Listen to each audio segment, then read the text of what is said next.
Harry Potter and the Deathly Hallows is the final installment in J.K. Rowling's fantasy series and serves as the climax of Harry's journey from a hunted child to a self-sacrificing hero. The novel is darker and more mature than previous books, focusing on war, death, moral choice, and the cost of power. The story opens as the wizarding world falls under Voldemort's growing control. The Ministry of Magic is infiltrated by Death Eaters, Hogwarts is no longer safe, and Harry is forced to go into hiding. On his 17th birthday, Harry is moved from the Dursleys' house using a decoy plan involving Polyjuice Potion. The escape ends tragically with the death of Mad-Eye Moody, signaling that no one is safe anymore. Harry, Ron, and Hermione decide not to return to Hogwarts. Instead, they commit themselves to the mission left to Harry by Dumbledore, locating and destroying Voldemort's Horcruxes, objects that contain fragments of his soul and make him immortal. The trio begins their search with limited information, relying on clues Dumbledore left behind.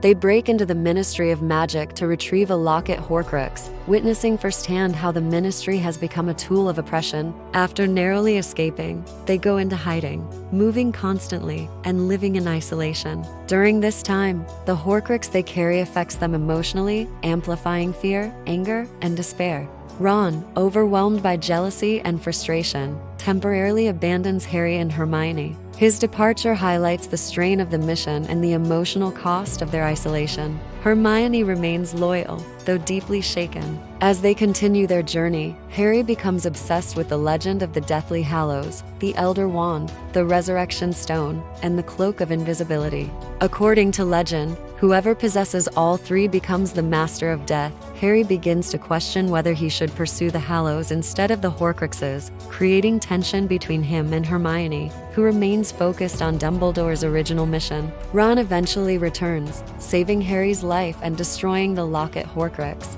This act strengthens the trio's bond and renews their commitment to the mission. The group learns more about Voldemort's history, discovering how his fear of death led him to split his soul repeatedly. They also uncover unsettling truths about Dumbledore's past, including his relationship with Grindelwald and his youthful desire for power.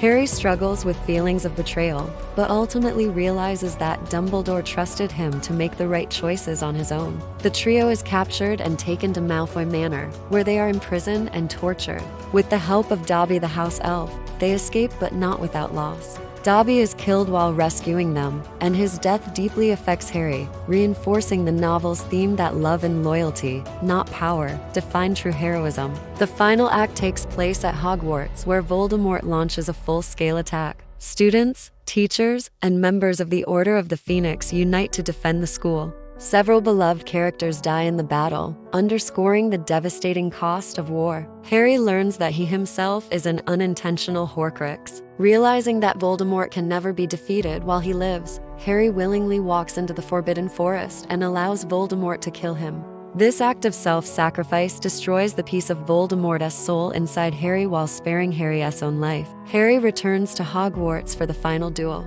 Voldemort believes he has mastered death through the Elder Wand, but Harry reveals the truth. The wand's loyalty lies with Harry, not Voldemort. Voldemort's final curse rebounds, destroying him once and for all. 19 years later, the epilogue shows Harry, Ron, Hermione, and their families sending their children to Hogwarts. The wizarding world is at peace, and Harry reflects on the scars of the past with quiet acceptance. The novel emphasizes love, sacrifice, choice, and the acceptance of death. Unlike Voldemort, who seeks immortality at all costs, Harry accepts death to protect others. This contrast ultimately defines good and evil in the story and brings the series to a powerful and emotional conclusion.